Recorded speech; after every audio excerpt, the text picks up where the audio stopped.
All right, so today's topic is readiness, and there is a workout class going on right outside this office door with bass bumping like crazy. So I'm hoping we'll see how well these headphones work to kind of cancel that out. Hopefully, you all can hear me a little more clearly, that clearer than I just hear bass bumping right now. But anyway, readiness. So this is a topic when we think about what readiness is. You know, we're going to talk about it maybe in a competition sense. So how ready are you on game day to get up and compete? How good are you feeling? How mentally and physically is your body, feeling to compete? When you think about daily life, we all kind of go through this probably every day when we wake up. How ready are we to go to work today? Sometimes things just kind of flow and you're up and at 'em and you want to get going with the day.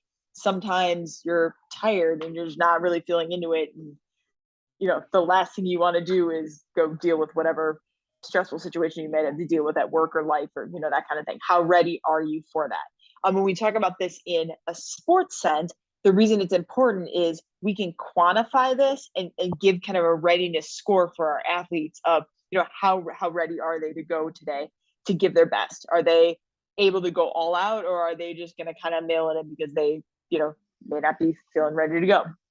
So when we talk about load, and I've done other videos on load management. So for more questions on that, feel free to check out the rest of the YouTube channel. But this has to do with that. So if we have an athlete who has been dealing with a lot of load, a lot on their plate, either, within the sport, just a lot of training days, or just outside of, life, maybe they're going through something, that is going to affect obviously how ready they are to play. Again, like I mentioned, just in real life, that would affect how any of us can, perform under any kind of circumstances. So there's three areas when we talk about readiness. There's the physical. So how good are your legs to sprint on? How quick are you going to be today? The mental and the mental aspect of like game decision making. So how clear headed are you to make that decision on whether I should make a pass or not, or where to position myself to defend, or anything that requires that quick reaction time. But then also other mental aspects too. So just how mentally well are you on a given day or a given time, again along with that psychological. So that kind of blurring those two there, but then the psychological aspect of it too.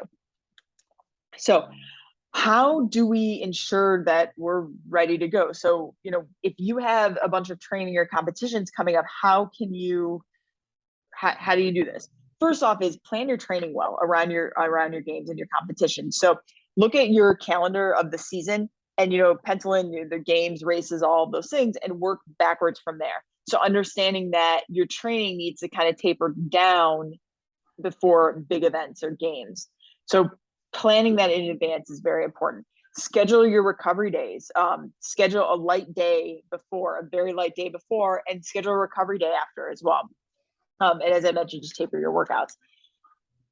The second aspect of that is spend your recovery days actually recovering. A lot of times before a big game or competition, we get caught in this trap where we want to be out shooting baskets until, a crazy amount of time, or shooting free kicks or penalty kicks, until we absolutely get it right. Or let me just go for that shakeout run and, I got caught, just going out for a little bit longer because I felt good.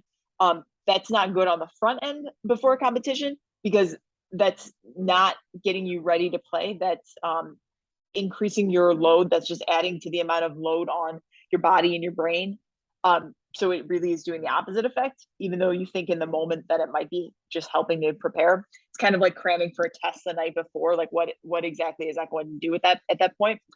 But then on the day after, make sure that you are actually recovering, meaning physical, meaning mental rest and psychological rest. So not sitting on social media with a bunch of, reading a bunch of posts that are going to raise your blood pressure.